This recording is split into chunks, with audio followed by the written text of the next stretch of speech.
Evaluate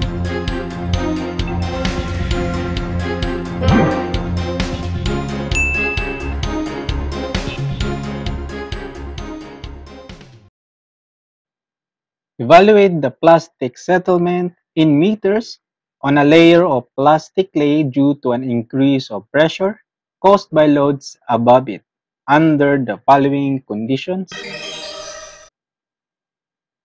Magandang araw po sa inyong lahat. Assalamualaikum. Welcome back po sa ating YouTube channel. Ang problem natin for today ay mula sa Hydraulics and Geotechnical Engineering. Ang problem na ito ay isang passboard problem na lumabas noong April 2024. So bago lang ito, last board.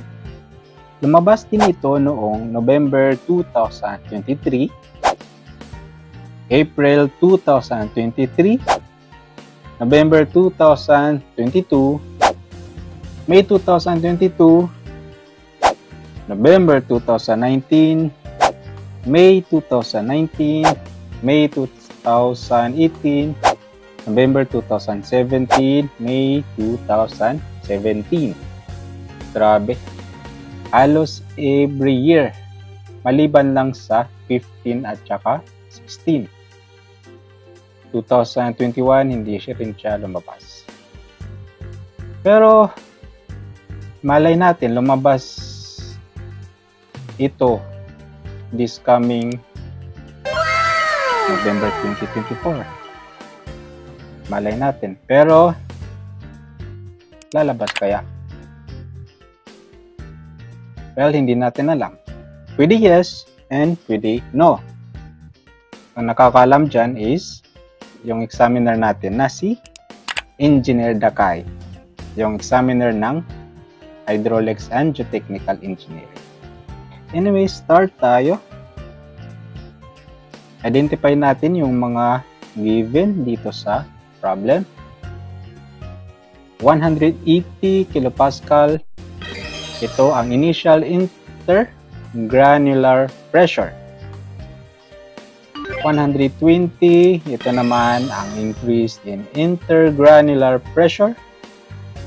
8 meters, ito ang thickness ng clay layer. 0.315, ito naman yung coefficient of consolidation. And 1.132, ito naman ang void ratio. Ang hinahanap dito sa problem ay itong plastic settlement or change in thickness of clay layer. Ang plastic settlement, it is also denoted by S.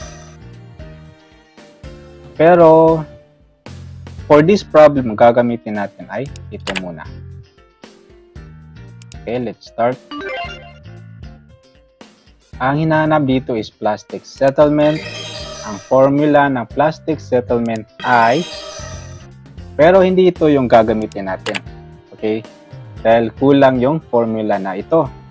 Ang gagamitin natin na formula niya ay yung mahabang formula ng plastic settlement, which is ito.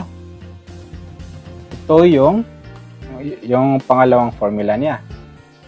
Ito ang coefficient of consolidation, thickness ng clay soil, void ratio, initial pressure, at saka change in pressure.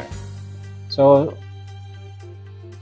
napaka-importante na ma-memorize natin ito kasi sayang yung puntos kung may kulang. Sayang yung puntos kung if ever na kulang yung kuha natin dito yung formula. So, anyway, substitution.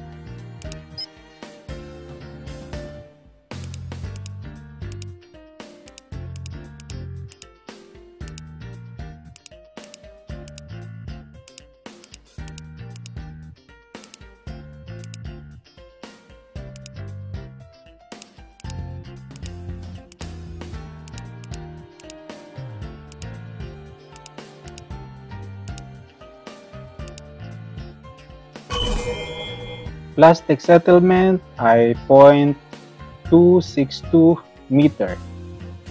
Ito ang ating final answer.